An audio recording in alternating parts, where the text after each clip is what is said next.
Assalamu alaikum. My name is Faiza Salim and my roll number is 8. I am the student of MS CS semester 1.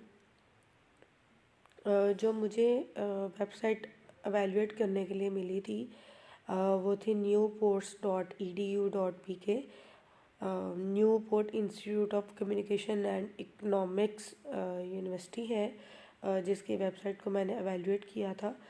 पहले हमने heuristic evaluation की थी और heuristic evaluation के कुछ 10 points थे जिसकी बेस पे मैंने अपनी वेबसाइट को एवेल्यूएट किया। फर्स्ट पॉइंट था विजिबिलिटी ऑफ सिस्टम स्टेटस, जिसमें मैंने ये बताया कि जो वेबसाइट है उसके कंटेंट जो है वो बिल्कुल क्लियर है, इजी टू अंडरस्टैंड है, वेल डिफाइंड स्ट्रक्चर है उनका। फिर match between system and the real world, इसमें मैंने ये बताया कि हर जो टर्म है वेबसाइट के अंदर जो भी यूज़ हुई है वो अंडरस्टैंड है और इसका जो डिज़ाइन है वो भी कंसिस्टेंट है, एक जैसा रहता है। फिर यूज़र कंट्रोल एंड फ्रीडम, इसमें हमने ये बताया कि यूज़र का कितना कंट्रोल है वेबसाइट पे। वो जो भी सर्च कर रहा है या यूज़र मूव कर रहा है एक पेज से इजीली सेकंड पेज की तरफ, एक पेज से दूसरे पेज की तरफ वो मूव कर रहा है तो क्या वो इजीली मूव कर रहा है। तो इस तरह से हमने 10 पॉइंट्स जो हैं ह्यूरिस्टिक एवेल्यूएशन के मैंने वो बताए।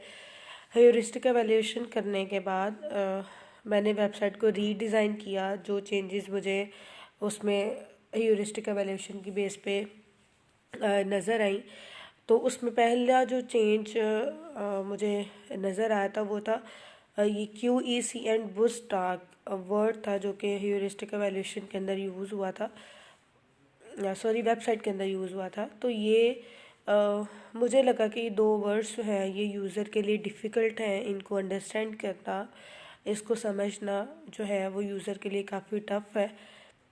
दूसरा फिर यहाँ पे मैंने डिज़ाइन करते हुए एक सर्च बार बनाया, क्योंकि पहले वेबसाइट पे सर्च बार मौजूद नहीं था। तो मैंने वेबसाइट पे सर्च बार को डिज़ाइन किया है कि ताकि यूज़र इजीली किसी भी चीज़ को वेबसाइट में से सर्च कर सके। सर्च बार के बिल्कुल साथ जो है वो मल्टी लैंग्वेज का एक आइकन मैंने क्रिएट किया कि वेबसाइट को जो है वो मल्टीपल लैंग्वेजेस में होना चाहिए। ये सिर्फ इंग्लिश में है तो इसको उर्दू या किसी और ज़ुबान में भी होना चाहिए। थर्ड, होम पेज पे प्रॉब्लम थी कि यहाँ पे जो रीड मोर का बटन था वो लिंक वर्क नहीं करता, तो उस लिंक को भी मूव होना चाहिए, मतलब उस लिंक को वर्क करना चाहिए, वो किसी न किसी पेज पे मूव हो। बाकी जो भी अबाउट न्यू पोर्ट्स पे जो सब मेन्यू है वो बिल्कुल एक्यूरेट काम करता है, उसमें किसी किस्म की कोई प्रॉब्लम नहीं है।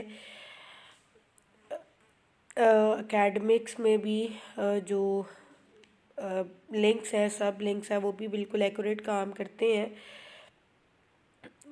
फिर एडमिशन वाले टैब पे आ जाए तो यहाँ पे दो पेजेस में थोड़ा सा मुझे प्रॉब्लम ह्यूरिस्टिक एवेल्यूएशन के दौरान नज़र आया। एक तो स्कॉलरशिप वाला पेज, स्कॉलरशिप वाले पेज पे जो टेक्स्ट है उसको रीडेबल फॉर्मेट में होना चाहिए। यहाँ पे हेडिंग्स जो है ना वो ओवरलैप कर रही हैं एक दूसरे को, तो पढ़ने में ना थोड़ी सी प्रॉब्लम होती है, तो वो चीज़ें जो हैं वो क्लियर होनी चाहिए।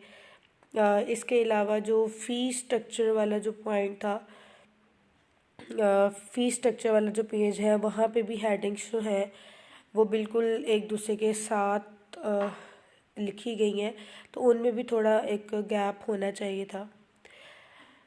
और इसके अलावा जो स्टूडेंट पोर्टल है, स्टूडेंट पोर्टल पे भी बैकग्राउंड पिक्चर मिसिंग थी।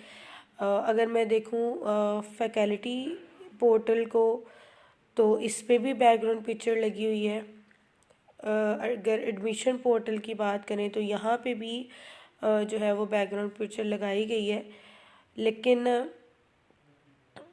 जो स्टूडेंट पोर्टल है उस पे पिक्चर का आइकन तो है, लेकिन बैकग्राउंड पिक्चर जो है वो मिसिंग है। फिर दूसरी चीज़ ये कि मैंने इन तीनों पेजेस पे जो भी फैकल्टी का पेज था, जो भी एडमिशन पोर्टल का जो पेज था या स्टूडेंट पोर्टल का जो पेज था, मैंने इस पे बैक टू वेबसाइट का बटन क्रिएट किया। मेरे ख्याल से ये यहाँ पे बटन होना चाहिए ताकि यूज़र जो है वो वापस वेबसाइट की तरफ मूव कर सके।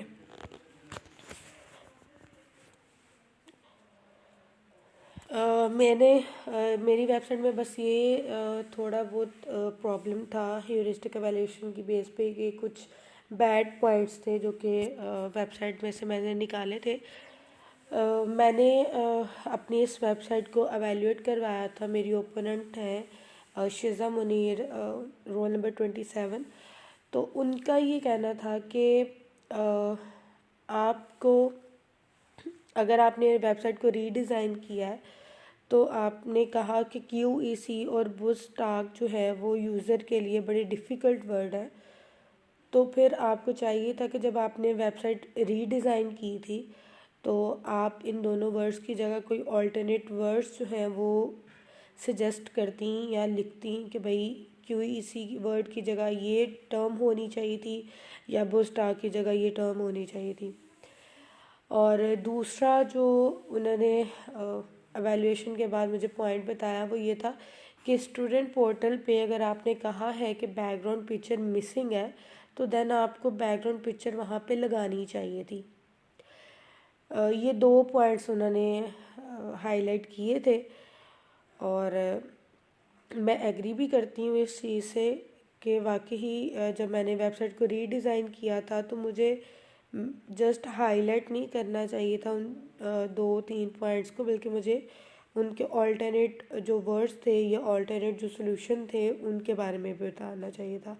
तो मैं अपनी ओपोनेंट की जो भी ओपिनियन है, जो भी उनकी एवेल्यूशन की बेस पर उनके सजेशंस थी, मैं उससे एग्री करती हूँ कि मैंने वेबसाइट को रीडिज़ाइन करते हुए हर पॉइंट को तो नोट किया है, लेकिन ये एक दो पॉइंट जो था इसको मैंने मिस किया। मुझे इनकी जगह ऑल्टरनेटिव सॉल्यूशंस जो थे वो बताने चाहिए थे। Thank you.